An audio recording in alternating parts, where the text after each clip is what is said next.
Hello, Assalamu alaikum. My name is Azam Khan. Welcome to P News. Now we'll start from today's headlines. India's COVID-19 tally surpasses 82,000 mark with 2649 deaths, 27,919 cured. Substantial investment needed to avert mental health crisis, Director General of World Health Organization. COVID-19 vaccine test on monkeys shows promise, Oxford University. Coronavirus is a reality now. We have to live with it. Deputy Commissioner Srinagar, Dr. Shahid. Mobiles can be potential carrier of coronavirus in healthcare institutions, doctors. COVID-19, Pakistan to resume domestic flights from 16th May. Malia set to face extradition, loses final appeal in UK court. Divisional Commissioner Kashmir Pandurang K. Pol reviews functioning of COVID-19 testing labs. JCB dumper tractors involved in illegal mining seized by Geology Mining. A group of 80 students were sent to their homes after completing quarantine period. Sensex falls over 200 points. Nifty fell by 23.55 points. Now news in detail.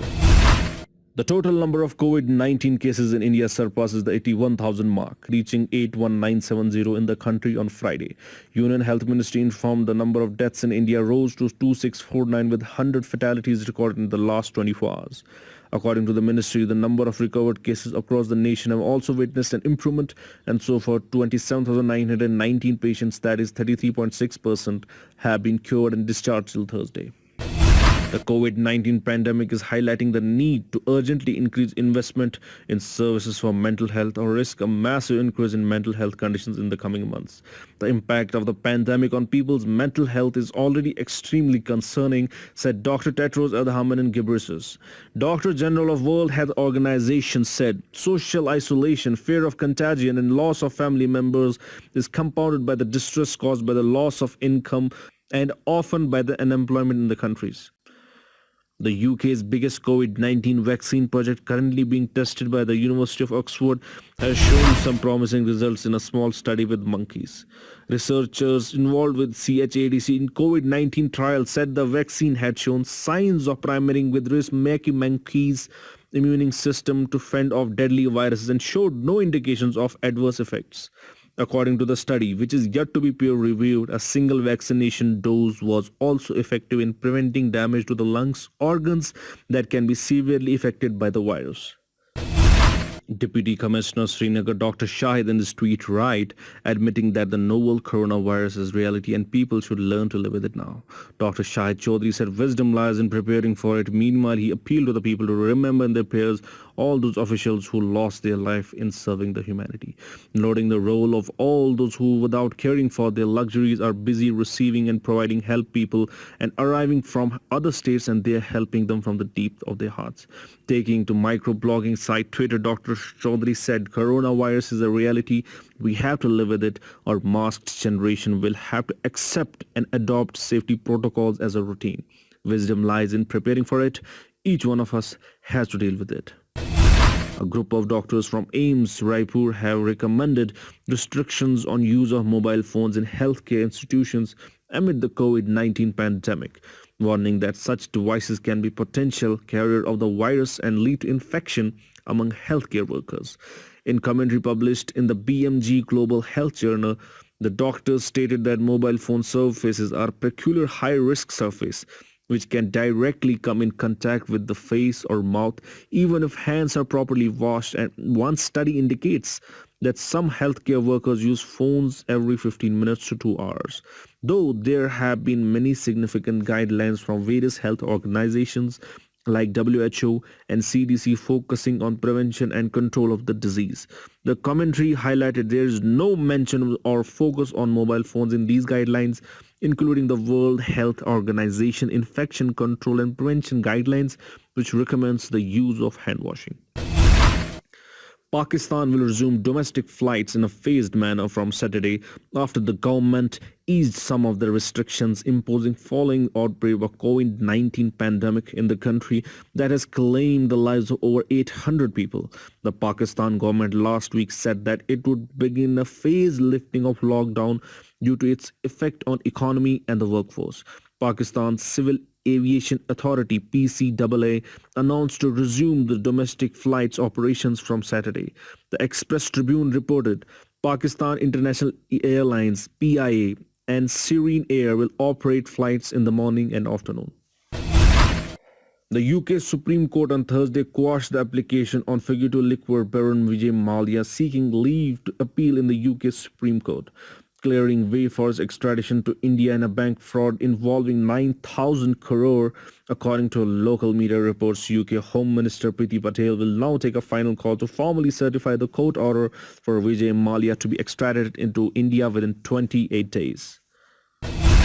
In the wake of COVID-19 pandemic, Divisional Commissioner Kashmir Pandurang Kepol chaired a meeting to review the measures for streamlining and further improving functions of coronavirus testing libraries at SKIMS GMC Srinagar, SKIMS Medical College Bemina. During the meeting, several measures were discussed thereby, which include 24/7 functioning of labs, pool testing of samples, timely collection of samples in each district's daily release of individual reports, walk-in testing by individuals, and necessary retesting of the suspects, usage of such machines having testing capacity of 100 samples per day, consolidated test reporting, regular supply of RNA extraction kits and CBNAT cartridges, and other COVID-19 related measures. Department Budgam, the Geology and Mining Department Budgam, in active support of district administration, has seized 4 tractors, 1 JCB and dumper each in the month of May 2020 involved in illegal mining of sand, bajri and other minerals from prohibited nalas and other prescribed areas. Apart from seizure, an amount of 69,640 was realized as fine component from the offenders, as they also will have to pay these amount and have to face the action warranted under various provisions of law. A group of 80 persons, including students and other travelers of different areas of district Baramulla, Kashmir, were sent to their homes after completing quarantine period. They were allowed to go home after they tested negative for COVID-19 after completing quarantine period, said the official. All the agreements were in place. We are thankful to administration for taking care and acting in the interest of our health and health of your families and community, said one of the persons who was discharged today. जी हमने यहाँ पे 2 दिनों से 2 रातें हमने यहाँ गुजारी, तो जो फूड फैसिलिटी रही और जो स्टिंग अरेंजमेंट यहाँ पे सारा मैनेजमेंट जो रहा वॉलंटियर्स का, नोडल ऑफिसर्स का या बाकी जो यहाँ पे स्टाफ मेंबर्स हैं, उनका बहुत बढ़िया रहा। तो हम बहुत शुक्रगुजार हैं उनके कि हमें यहाँ पे सेफ पहुँचाया। बेंगलोर पुलिस से यहाँ तक जम्मू कश्मीर पुलिस जो है उन्होंने हमारी बहुत मदद की, तो thank you for everything for bringing us home back. मैं यहाँ Saint Joseph Higher Secondary School Baramulla में हूँ इस वक्त। यहाँ पे हमने 202 लोग जो है क्वारंटाइन कर दिए थे। ये 202 स्टूडेंट्स और कुछ फैमिलीज़ ऐसी थी जो बाहर वाली स्टेट से आई हुई थी और यहाँ पे हमने इनको रखा, इनका सैंपल टेस्ट किया और इनमें से 80 लोगों का टेस्ट जो जीएमसी ने लिया था, कल रात देर गई उनका टेस्ट नेगेटिव आया और इनको हम इस वक्त डिस्चार्ज कर रहे हैं। अच्छा, ये भोपाल और बेंगलोर से आए थे, जो बेंगलोर से ट्रेन आई थी डे बिफोर यस्टरडे, और भोपाल के ये बाय बस आए थे, ये भी डे बिफोर यस्टरडे आए थे। इनका 13 तारीख को टेस्ट हुआ था, सैंपल हुआ था और जिनके रिजल्ट्स जो कल रात को आए हैं गवर्नमेंट की तरफ से, और ये सारे नेगेटिव पाए गए हैं। तो जो हमारी पॉलिसी है, आफ्टर टेस्टिंग जो नेगेटिव आते हैं इनको हम स्ट्रिक्ट होम क्वारंटाइन में भेज देते हैं। The BSE Sensex on Friday fell further by 213 points at 30,909 on heavy selling in IT, BankX, auto and consumer discretionary goods and services stocks and mixed global cues. The Nifty National Stock Exchange 2 fell by 23.55 points to 9,119.20 and registered in a tragedy high and low 9,102.40, 9,082.85 points respectively. Thank you for watching P News. I'm Azam Khan. I'm signing off. I'll see you in the next video. Till then, stay home, stay safe.